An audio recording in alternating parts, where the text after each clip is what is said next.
Welcome to your Virgo horoscopes for the last week of March, the 24th through the 30th. And we are entering the shadow period of the very first Mercury retrograde, full Mercury retrograde of the year, which is in Aries. We are officially out of Mercury retrogrades in Earth signs. That's good news for you guys because you won't be directly dealing with them. But of course, we all deal with a Mercury retrograde, right?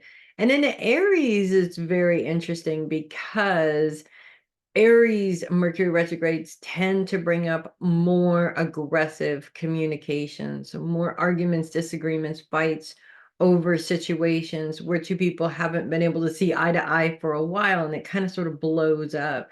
But it needs to blow up in order for a resolution to happen. Sometimes we human beings just need to get pushed a little bit more so we stop ignoring the problem, hoping it'll go away, which it never does, and actually do something about the problem or see if we can find a solution to do something about the problem.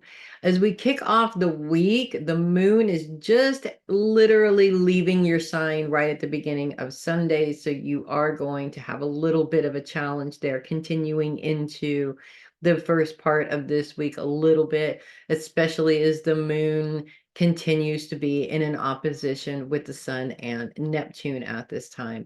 Their focus is very much on career and career success, the moon, and of course, Virgo's focus continues to be on the home.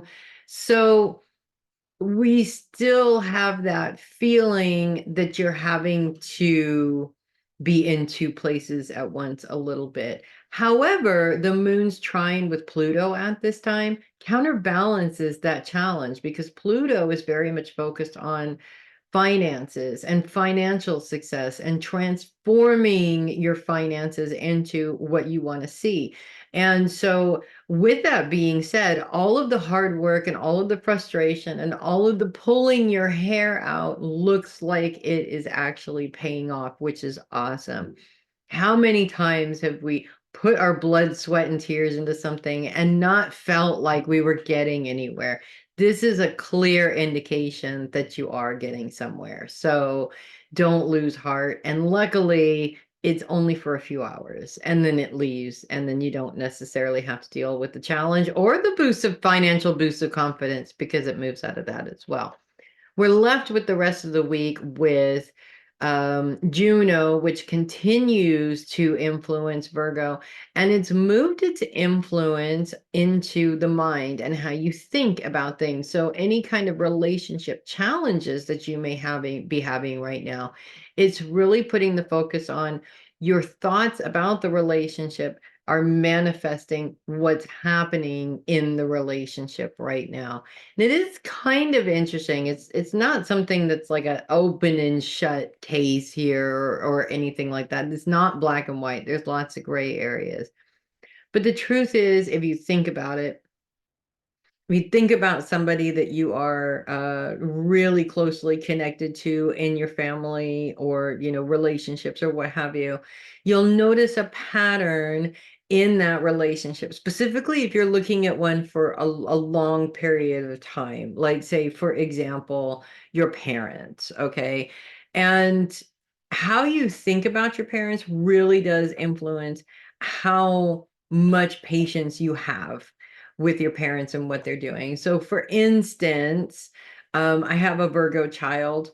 We have a really good relationship. And yet when I do something that triggers something that upset him when he was a child, he's going to look at me differently. And then he's going to look at the relationship differently. And it kind of just sort of snowballs from there. So, in all honesty, when we have relationships in our lives that frustrate us, if we don't put a voice to that frustration in some way, or at least give them the opportunity to see what they're doing while we're internalizing it the entire time, nothing is really happening. It just keeps on going and going in the same way, and nothing changes. And all that does is create more frustration. Now, we do still have Lilith in Virgo for most of the week. She is moving out of Virgo into Libra this week. But with the last of her energy, she is really all about making changes in the home. She's not so much influencing the mind and making changes there. There's a little bit of an influence there, but it's mainly on making changes in the home. And I feel like with what's interesting about this is we kick off the week with a moon opposition, which is creating a challenge between our normal environment and work. Either we're spending too much time in our work environment and not enough time at home, or vice versa.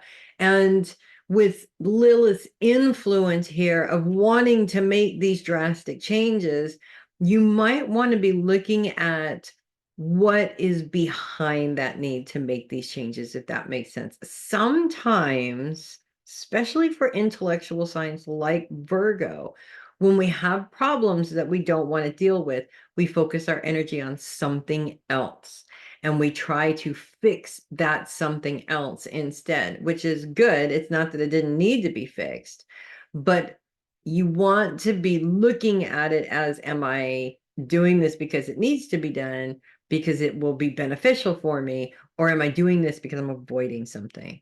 If you're doing it to avoid something, that's where the challenge is. So that's what I have for you guys this week. Kind of not a lot and yet a lot at the same time, if that makes sense. But you're Virgos, you guys can handle it. You know how you are.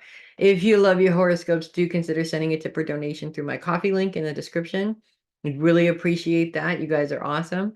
I'm Melissa Bruce, Heavy Metal Psychic, and I will see you guys next week. And in the meantime, you guys make it a great week. No matter what happens, you know that you have the power to make it a fantastic week. So just go ahead and do that, and I'll see you next week.